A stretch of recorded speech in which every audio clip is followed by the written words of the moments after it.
నమస్కారం. TRTV news కి స్వాగతం. హెడ్లైన్ చూద్దాం.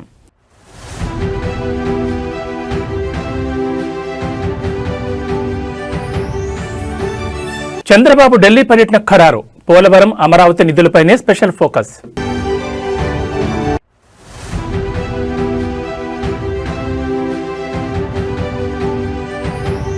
రేవంత్ రెడ్డి మెదక్కొచ్చేందుకు భయపడుతున్నాడు. దుబ్బాక ప్రచారంలో హరీష్ రావు.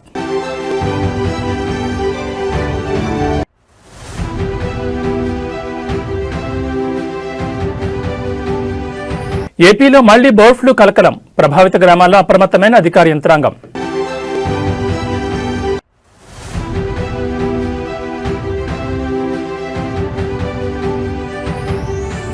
భారీగా పెరిగిన బంగారం, వెండి ధరలు. హడలెత్తిపోతున్న కొనుగోలుదారులు.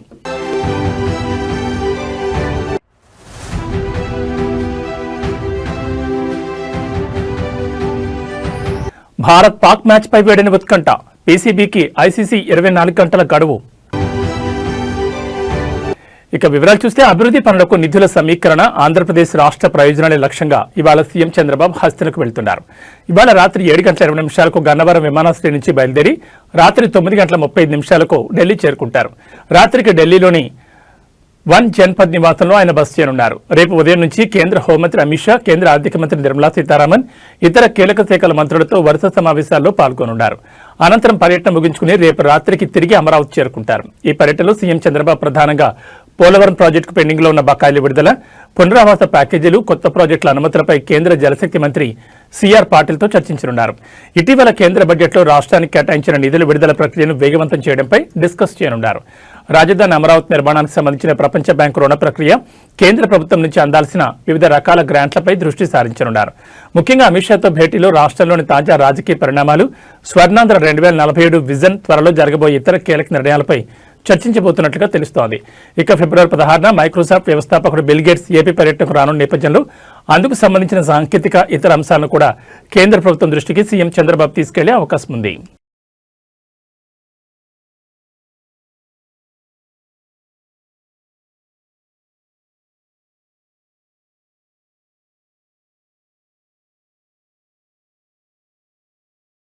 ఏపీ ముఖ్యమంత్రి చంద్రబాబుపై అనుచిత వ్యాఖ్యలు చేసిన కేసులో ఇప్పటికే రాజమండ్రి జైల్లో రిమాండ్ ఖైదీగా ఉన్న మాజీ మంత్రి, వైసీపీ నేత అంబటి రాంబాబుకు ఉచ్చు మరింత బిగిస్తోంది.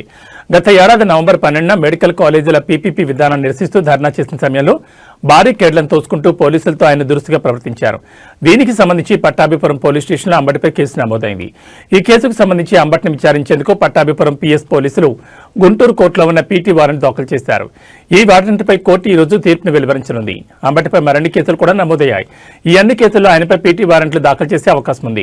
మరోవైపు చంద్రబాబుపై వ్యాఖ్యల కేసులో గుంటూరు కోర్టులో అంబటి బెయిల్ పిటిషన్ వేశారు. ఈ పిటిషన్పై కూడా ఈ రోజు కోర్టులో విచారణ జరగనుంది. దీనికి తోడు Ambati police custody petition, Rajahmundry central జైల్లో అదనపు సౌకర్యాల కోసం వేసిన పిటిషన్లపై కూడా ఈ రోజు విచారణ జరగనుంది. అంబటికి సంబంధించిన 4 పిటిషన్లపై విచారణ ఉండడంతో ఆయనను రాజమండ్రి సెంట్రల్ జైలు నుంచి గుంటూరుకు తరలిస్తున్నారు.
రెండేళ్ల కాంగ్రెస్ పాలనలో అభివృద్ధి శూన్యమని మాజీ మంత్రి, డిప్యూటీ ఫ్లోర్ లీడర్ విమర్శించారు. 420 హామీలు ఇచ్చి ఒక్క హామీని అమలు చేయకుండా మోసం చేశారని మండిపడ్డారు. మహిళలకు ఫ్రీ బస్ ఇచ్చారు, కానీ రేవంత్ పాలన అంతా తుస్సి అని అన్నారు. మున్సిపల్ ఎన్నికల ప్రచారంలో భాగంగా సిద్దిపేట జిల్లా దుబ్బాక మున్సిపాలిటీలో హరీష్ రావు పర్యటించారు. చెల్లాపూర్ వార్డులో ఎమ్మెల్యే కొత్త ప్రభాకర్ రెడ్డితో కలిసి ప్రచారం నిర్వహించారు. ఈ సందర్భంగా హరీష్ రావు మాట్లాడుతూ మున్సిపల్ ఎన్నికల్లో కారు గుర్తుకు ఓటేసి గెలిపించాలని పిలుపునిచ్చారు. తెలంగాణను తెచ్చిన కేసీఆర్ను రేవంత్ తిడుతున్నాడని హరీష్ రావు మండిపడ్డారు. తెలంగాణ రాష్ట్రం తెచ్చి అభివృద్ధి పథకాలు అమలు చేయడం కేసీఆర్ తప్ప అని ఆయన ప్రశ్నించారు. కేసీఆర్ను తిడితే ఓట్లు రావని, పథకాలు అమలు చేస్తే వస్తాయని హితవు పలికారు. బూతులు మాట్లాడే రేవంత్కు పోలింగ్ బూత్లో బుద్ధి చెప్పాలని పిలుపునిచ్చారు. 15 ఆగస్టు కల్లా రుణమాఫీ పూర్తి చేస్తానని, దేవుళ్లపై రేవంత్ రెడ్డి ఒట్లు పెట్టండి అని హరీష్ రావు గుర్తు చేశారు. మెదక్ రావాలంటే రేవంత్ రెడ్డికి భయం పట్టుకుందని హరీష్ రావు అన్నారు. అన్ని జిల్లాలు తిరుగుతున్న రేవంత్ రెడ్డి ఉమ్మడి మెదక్ వచ్చేందుకు ముఖం లేదని విమర్శించారు. ఇక్కడ హరీష్ రావు ఉన్నాడని భయపడుతున్నాడని తెలిపారు. ఎన్నికల ముందు ఇచ్చిన హామీలు, గ్యారంటీలు, గారడీలపై మెదక్ ప్రజలు నిలదీస్తారని, ఇటువైపు చూడడం లేదని పేర్కొన్నారు. మెదక్ జిల్లాకు రాలే, అటటు తిరిగిండు. నిజామాబాద్ వేయిండు, కర్నార్ వేయిండు, ఈ పక్కపొంట వరంగల్ వేయిండు. మెదక్కు రమ్మంటే వస్తలేడు. ఈడ హరీష్ రావు ఉన్నాడు, ఈడ గెలిచేటట్లేదు. కాంగ్రెస్ వాళ్ళు రమ్మన్నారట మెదక్కు. రమ్మంటే రేవంత్ రెడ్డి మీ ముఖానికి ఒక్కటి కూడా గెలిచేటట్లేదు రా, వచ్చి నాయిచ్చేది పోతుంది, నేను రాను మెదక్ అన్నాడు. చుట్టూ తిరిగిడు తప్ప మెదక్కు రాలే. మెదక్ వచ్చే ముఖం లేదు రేవంత్ రెడ్డికి. మెదక్ వస్తే మా ఏడుపాయల అమ్మవారు ఊకుంటుందా? మా కొమరెల్లి మల్లన్న ఊకుంటాడా? నువ్వు దేవుణ్ణి ముఖ్యమంత్రి రేవంత్ రెడ్డిపై బీఆర్ఎస్ ఎమ్మెల్యే కేటీఆర్ చేసిన అనుచిత వ్యాఖ్యలను వరంగల్ పశ్చిమ ఎమ్మెల్యే నాయన్ రాజేందర్ రెడ్డి ఖండించారు. కబ్జా స్థలంలో కూర్చొని అవినీతి గురించి మాట్లాడడం సిగ్గుచేటని మండిపడ్డారు. జైలుకు వెళ్లే రోజులు దగ్గర పడడంతోనే ముఖ్యమంత్రిపై కేటీఆర్ అసహనం వ్యక్తం చేస్తున్నారని ఆరోపించారు. గతంలో ఇచ్చిన హామీలను తొంగలో తొక్కి ఇప్పుడు అబద్దాలతో ప్రజలను మోసం చేస్తున్నారని విమర్శించారు. దళిత బిడ్డ ప్రతిపక్ష నేతగా ఉండడం జీర్ణించుకోలేక ఇలాంటి చౌకబారు విమర్శలు చేస్తున్నారని, ఇప్పటికైనా పద్ధతి మార్చుకోవాలని హితవు పలికారు. హనుమకొండ జిల్లాలో కబ్జా పెట్టిన పార్టీ ఆఫీసులో కేటీఆర్ గారు ప్రెస్ మీట్ పెట్టి దొంగే దొంగ దొంగ అన్నట్టు రేపో మాపో జైలుకు పోవలసినోడు విచారణ కంప్లీట్ అయ్యి ఫోన్ ట్యాపింగ్ కేసుల, రేసింగ్ కేసుల, వాట్లల్లా వీట్లల్లా కుటుంబం రేపో మాపో జైలు పోవలసిన ఇది ఉండి ఇలా మళ్ళీ ఏ ముఖం పెట్టుకుని వచ్చి మాట్లాడుతున్నాడో అర్థం కాకుండా ఎలక్షన్ల ప్రచారంలో భాగంగా వచ్చి నోటికి ఏది వస్తుంది మళ్ళా మాట్లాడటమే. ఇక మారదా మీరు? బుద్ధి మారదా మీది? అక్కడేదో షార్ట్ సర్క్యూట్ అయితే సార్, వానకాలం చలికాలం ఇదే కాలిందని అంటాడు, ఇంకేదో అంటాడు, ఏది దొరికితే అదే. రేపు మాపో చెల్లపల్లి పోయేది మీరు, మీ కుటుంబమేనా బాబు? మీరు ఎక్కడ దానికి ఆలోచనలో ఉన్నారో మీకు అర్థం కావట్లే. కానీ మీరు హన్మకొండకు వచ్చే ముందు ఆలోచన చేసుకోవాలి కదా. గతంలో 10,000 ఇస్తా అని చెప్పి పారిపోయింది నువ్వే కదా. నగర్ బ్రిడ్జ్ మీద కూర్చొని 10,000 ఇస్తాను, పోలే తీసుకొస్తాను, ఎలక్షన్ అయిపోయి తీసుకొస్తా అని చెప్పి నువ్వంటివి బండి పోతే బండి ఇస్తా, గుండు పోతే గుండు ఇస్తా అని ఆయన మాట్లాడే. ఇవన్నీ జరిగినాయి చూసింది కదా. మళ్ళీ ఏ ముఖం పెట్టుకుని వచ్చి హన్మకొండకు వచ్చి సర్వనాశనం చేసిన హన్మకొండకు వచ్చి 6 ముక్కలు చేసి ఆగమాగం చేసి 200 కోట్ల రూపాయల కబ్జా పెట్టిన కార్యాలయంలో దొంగల అడ్డా దొంగలు తిరిగా కూర్చొని మీరు మాట్లాడుకుంటే దానికి అర్థం లేదు, పద్ధం లేదు. మీరు చెయ్యని అరాచకం ఉన్నదా? తెలంగాణ రాజకీయాల్లో అధికార కాంగ్రెస్ మరియు ప్రతిపక్ష బీఆర్ఎస్ పార్టీల మధ్య మాటల యుద్ధం ముదిరి పాకాన పడింది. ముఖ్యమంత్రి రేవంత్ రెడ్డిపై బీఆర్ఎస్ వర్కింగ్ ప్రెసిడెంట్ కేటీఆర్ చేసిన పరుష వ్యాఖ్యలకు నిరసనగా కాంగ్రెస్ ఎమ్మెల్సీ అద్దంకి దయాకర్ తీవ్రస్థాయిలో విరుచుకుపడ్డారు. కేటీఆర్ అహంకారపూరితంగా మాట్లాడుతున్నారని, తెలంగాణ రాష్ట్రం ఎవరి సొత్తు కాదని ఆయన స్పష్టం చేశారు. రాజకీయాల్లో విమర్శలు సహజమే కానీ ఒక ముఖ్యమంత్రిని ఉద్దేశించి వ్యక్తిగత దోషాలకు దిగడం కేటీఆర్ స్థాయికి తగదని ఆయన హెచ్చరించారు. అద్దంకి దయాకర్ తన విమర్శల్లో కేటీఆర్ కుటుంబ రాజకీయాలను లక్ష్యంగా చేసుకున్నారు. తండ్రి కేసీఆర్ పేరు చెప్పుకుని రాజకీయం చేస్తున్న నీకు అంత అహంకారం ఎందుకు అని ఆయన ప్రశ్నించారు. తెలంగాణ రాష్ట్రం మీ కుటుంబ జాగీర్ కాదని, ప్రజలు మిమ్మల్ని తిరస్కరించిన విషయాన్ని గుర్తుంచుకోవాలని హితవు పలికారు. కేటీఆర్ తన సొంత పార్టీని తానే నాశనం చేసుకుంటున్నారని, అందుకే కాంగ్రెస్ పార్టీని వారిని పెద్దగా పట్టించుకోవడం లేదని ఎద్దేవా చేశారు. రాష్ట్రాభివృద్ధిలో బీఆర్ఎస్ పాత్ర కంటే విధ్వంసమే ఎక్కువగా ఉందని ఆయన మండిపడ్డారు. రాబోయే రోజుల్లో కేటీఆర్ తన భాషను మార్చుకోకపోతే ప్రజలే బుద్ధి చెప్తారని దయాకర్ హెచ్చరించారు. రాష్ట్రానికి పట్టిన శని మీరు అంటూ తీవ్రమైన పదజాలంతో ధ్వజమెత్తు పిచ్చి పిచ్చి మాటలు మాట్లాడితే చూస్తూ ఊరుకోమని హెచ్చరించారు. ముఖ్యమంత్రి రేవంత్ రెడ్డి తన పని తాను చేసుకుపోతుంటే ఓర్వలేక కేటీఆర్ ఎలాంటి వ్యాఖ్యలు చేస్తున్నారని విశ్లేషించారు. ఏమిరా కేటీఆర్, నువ్వెవడురా తెలంగాణకు? కేసీఆర్ అనేటోనికి పుట్టకపోతే నీ బతికేందిరా? ఎక్కడ నీ బతికెక్కడ?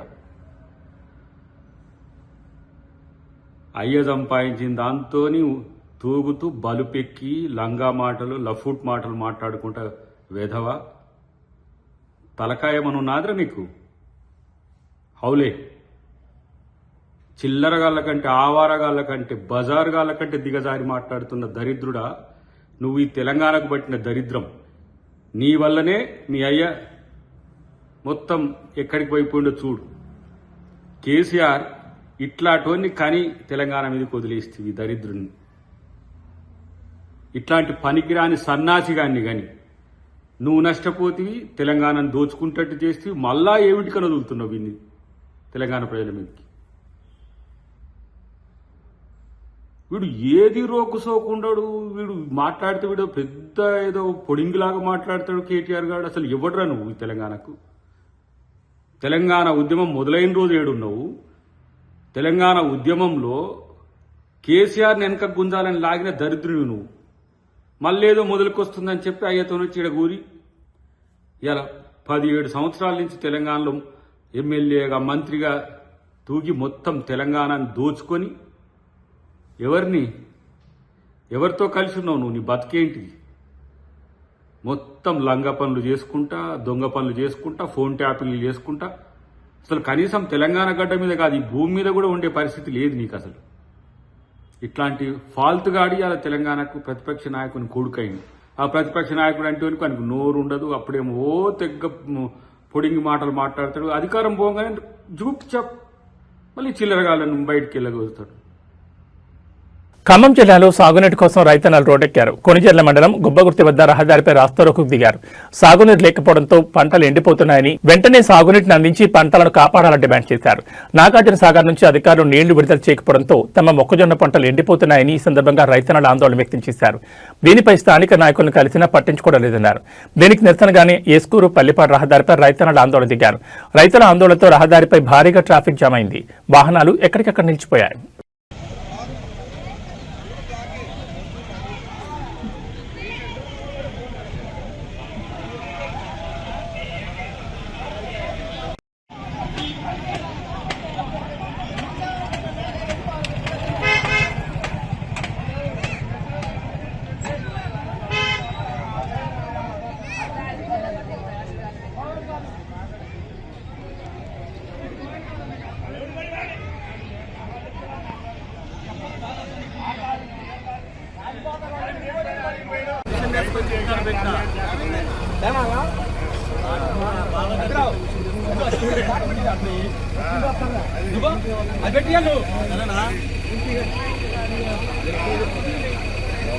కరీంనగర్ జిల్లాలో ఎన్నికల వేడి తారాస్థాయికి చేరింది. మున్సిపల్ ఎన్నికలు కూడా అమల్లో ఉండడంతో అధికారులు నిబంధనలను అత్యంత కఠినంగా అమలు చేస్తున్నారు. ఈ క్రమంలోనే కరీంనగర్ వేములవాడ ప్రధాన రహదారిపై ఒక ఆసక్తికర సంఘటన చోటు చేసుకుంది.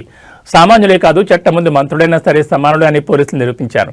రాష్ట్ర మంత్రులు తుమ్మల నాగేశ్వరరావు మరియు పొన్నం ప్రభాకర్ ప్రచార నిమిత్తం వేములవాడ వైపు వెళ్తుండగా కరీంనగర్ శివార్లో తనిఖీలు నిర్వహిస్తున్న పోలీసులు వారి కాన్వాయ్ని అడ్డుకున్నారు. మున్సిపల్ ఎన్నికల కోడ్ అమల్లో ఉన్న నేపథ్యంలో ఎలక్షన్ ఫ్లయింగ్ స్క్వాడ్ మరియు స్థానిక పోలీసులు ప్రతి వాహనాన్ని క్షుణ్ణంగా తనిఖీ చేస్తున్నారు. మంత్రుల వాహనాలను తెలిసినప్పటికీ నిబంధనల ప్రకారం పోలీసులు వెనక్కి తగ్గలేదు.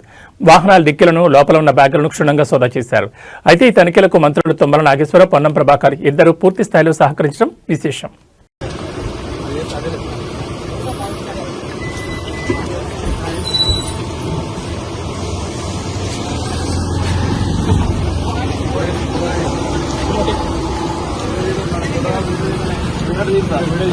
ఏపీలో మరోసారి బర్డ్ ఫ్లూ కలకలం రేపుతోంది. చిత్తూరు జిల్లా పరిధిలోని సదు మండలంలోని పలు గ్రామాల్లో వైరస్ పంజా విసురుతోంది. వైరస్ కారణంగా కోళ్ల ఫారాల్లో గత వారం రోజులుగా కోళ్లు ఉన్నట్టుండి చనిపోతున్నాయి. దీంతో ఇప్పటికే దాదాపు 28,000 కోళ్లు మృతి చెందాయి. వైరస్ తీవ్రత ఎక్కువగా ఉండడంతో ఇతర ప్రాంతాలకు వ్యాపించకుండా 3 కోళ్ల ఫారాలను రెవెన్యూ అధికారులు సీజ్ చేశారు. అంతేకాకుండా బతికున్న కోళ్లను సైతం నిర్మూలించే ప్రక్రియ మొదలుపెట్టారు. ఊరు బయట జేసీబీతో భారీ గుంతలు తీసి వాటిని శాస్త్రీయ పద్ధతిలో పూడ్చిపెడుతున్నారు. ఘటనపై స్థానిక ఎంఆర్ఓ స్పందించారు. వ్యాధి సోకిన 3 కోళ్ల ఫారాలను తక్షణమే సీజ్ చేసినట్టు చెప్పారు. ప్రజలు ఆ ప్రాంతాలకు వెళ్లకుండా ఆంక్షలు విధించినట్టు తెలిపారు. ప్రజారోగ్యం దృష్టిలో ఉంచుకుని ఈ చర్యలు చేపట్టినట్లు తెలిపారు. అంతేకాకుండా కోళ్ల వ్యర్థాలు ఎక్కడ పారేయొద్దని సూచించారు. బడ్స్ అన్ని మట్టి కప్పేసినాము కనిపిస్తుంది, లేకపోతే చాలా ఉంటాయి.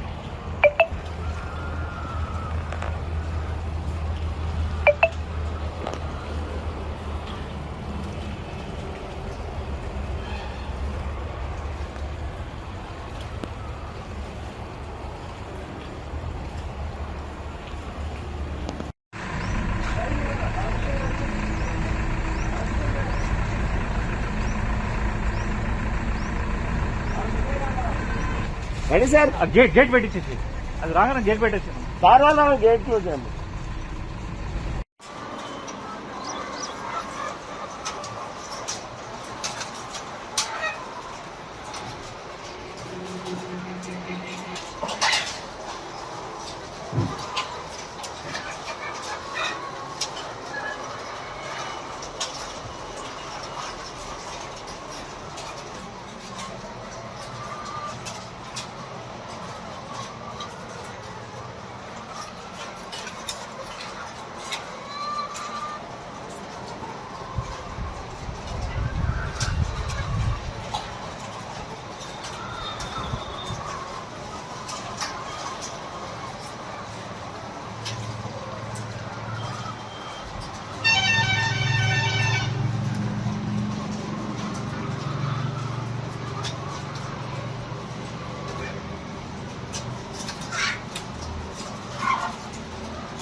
ప్రముఖ పుణ్యక్షేత్రం జ్యోతిర్లింగం అష్టాదశ శక్తిపీఠం ఒకే చోట ఉన్న ప్రసిద్ధ క్షేత్రమైన శ్రీశైలంలో భక్తుల రద్దీ భారీగా పెరిగింది.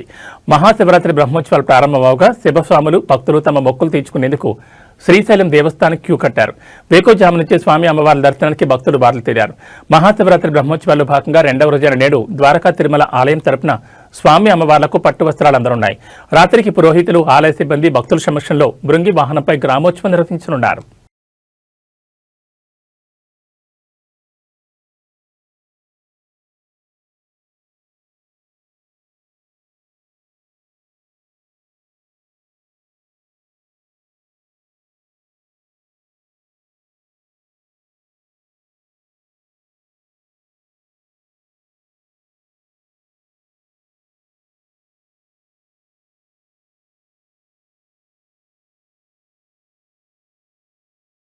కొమరంభీం ఆసిఫాబాద్ జిల్లా అటవీ ప్రాంతాల్లో మరోసారి మావోయిస్టుల కదలికలు తీవ్ర కలకలం రేపుతున్నాయి. పొరుగు రాష్ట్రమైన మహారాష్ట్రలోని గడ్చిరోలి ప్రాంతాల నుంచి ఓ మావోయిస్టు దళం జిల్లాలోకి ప్రవేశించినట్లుగా నిఘా వర్గాలకు సమాచారం అందింది.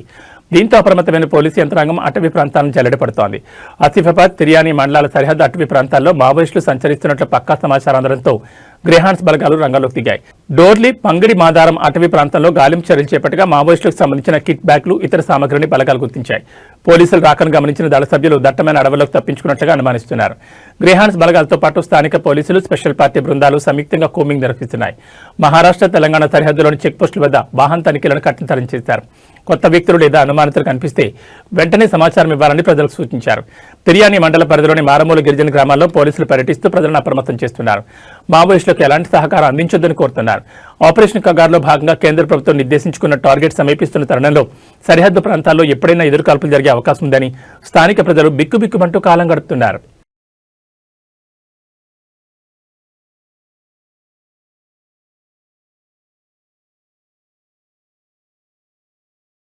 ముందస్తు అనుమతి లేకుండా విధులకు గైర్హాజరవుతూ చర్యాల మున్సిపల్ ఎన్నికల బరిలో నిలిచిన తన భార్యకు మద్దతుగా ప్రచారంలో పాల్గొన్నట్లు ఆధారాలతో రుజువు కావడంతో సిద్దిపేట జిల్లా కొమరవెల్లి పోలీస్ స్టేషన్లో విధులు నిర్వహిస్తున్న కానిస్టేబుల్ కె రమేష్ ను ఉన్నతాధికారులు సస్పెండ్ చేశారు. విధి నిర్వహణలో నిర్లక్ష్యం వహించడం, పోలీస్ ప్రవర్తన నియమాలను ఉల్లంఘించడం వంటి కారణాలతో ఈ చర్య తీసుకున్నట్లు సిపి సాధన రష్మి పెరుమాళ్ పేర్కొన్నారు. ఈ విషయం తెలిసిన వెంటనే రమేష్ భార్య చర్యాల 2వ వార్డు బీఆర్ఎస్ అభ్యర్థి కమలాపురం గీతాంజలి నిరసన దిగారు. స్థానిక అంబేద్కర్ విగ్రహానికి వినతిపత్రం సమర్పించిన ఆమె అక్కడే బైఠాయించి ఆందోళన చేపట్టారు. ఈ సందర్భంగా గీతాంజలి మాట్లాడుతూ తమ ప్రత్యర్థికి ఓటమి భయం ఉండడంతో అధికార బలాన్ని ఉపయోగించి తన భర్తను సస్పెండ్ చేయించారని ఆరోపించారు. తాను నామినేషన్ దాఖలు చేసినప్పటి నుంచి ఎన్నో ప్రలోభాలు చూపించి పోటీ నుంచి తప్పించేందుకు ప్రయత్నించారని, అంగీకరించకపోవడంతో చివరికి ఇలా కక్ష సాధించారని ఆమె విమర్శించారు.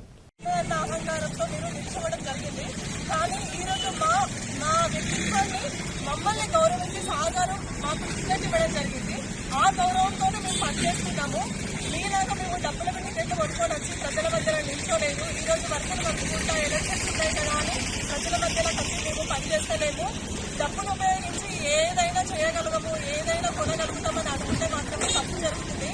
ఎందుకంటే ప్రజలు అనేది మన పైన విశ్వాసం ఉంటే గెలిపోవటంలో అనేది వాళ్ళు నిర్ణయిస్తారు.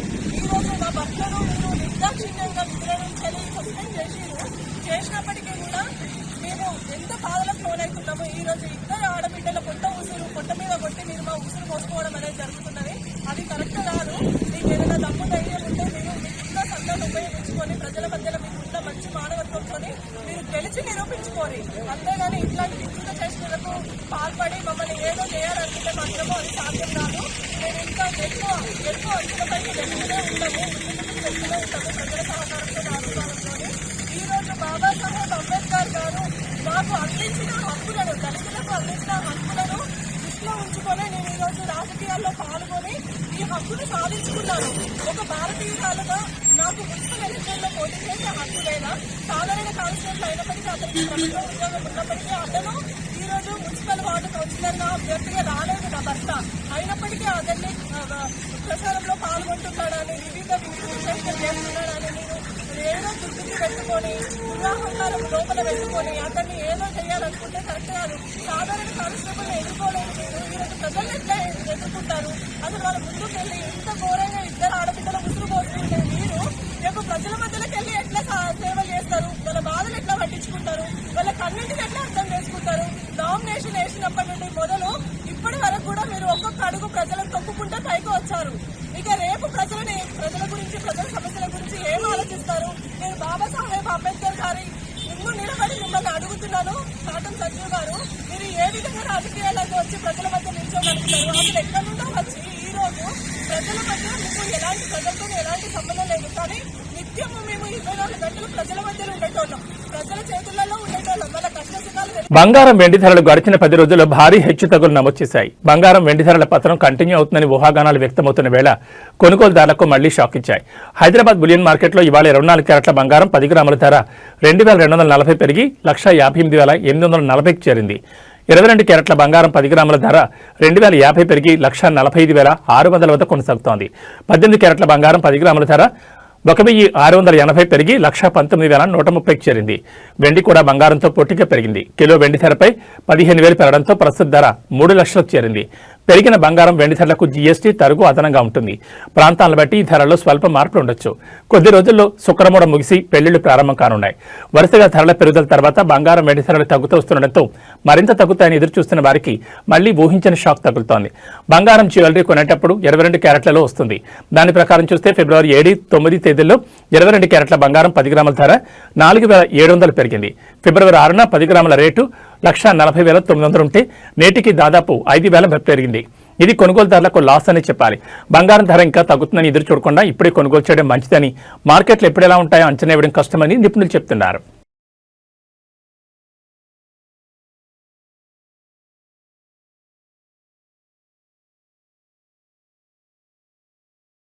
T20 ప్రపంచ కప్ 2026లో అత్యంత ఆసక్తికరమైన భారత్ పాకిస్తాన్ మ్యాచ్ నిర్వహణపై హైడ్రామా కొనసాగుతోంది.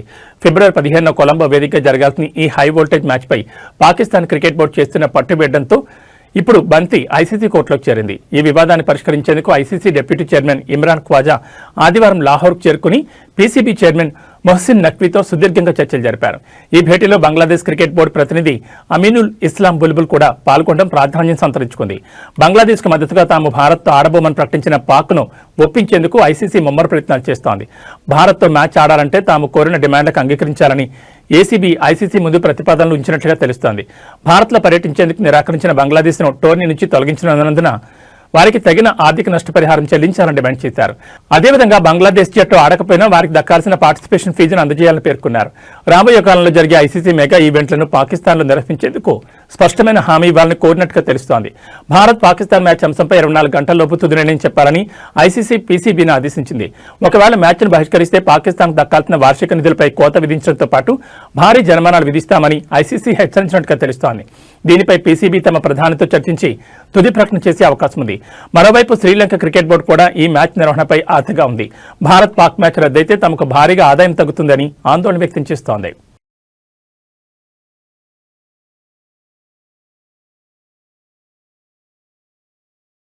ఇక బులెటిన్ ముగించే ముందు హెడ్లైన్స్ మరోసారి.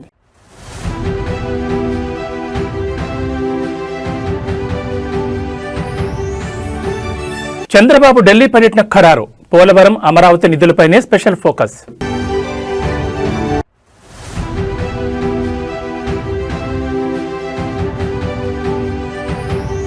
రేవంత్ రెడ్డి మెదక్కొచ్చేందుకు భయపడుతున్నాడు. దుబ్బాక ప్రచారంలో హరీష్ రావు.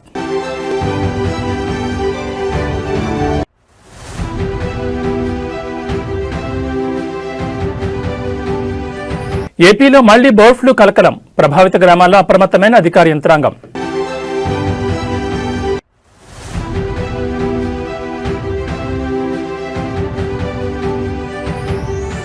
భారీగా పెరిగిన బంగారం, వెండి ధరలు, హడలెత్తిపోతున్న కొనుగోలుదారులు.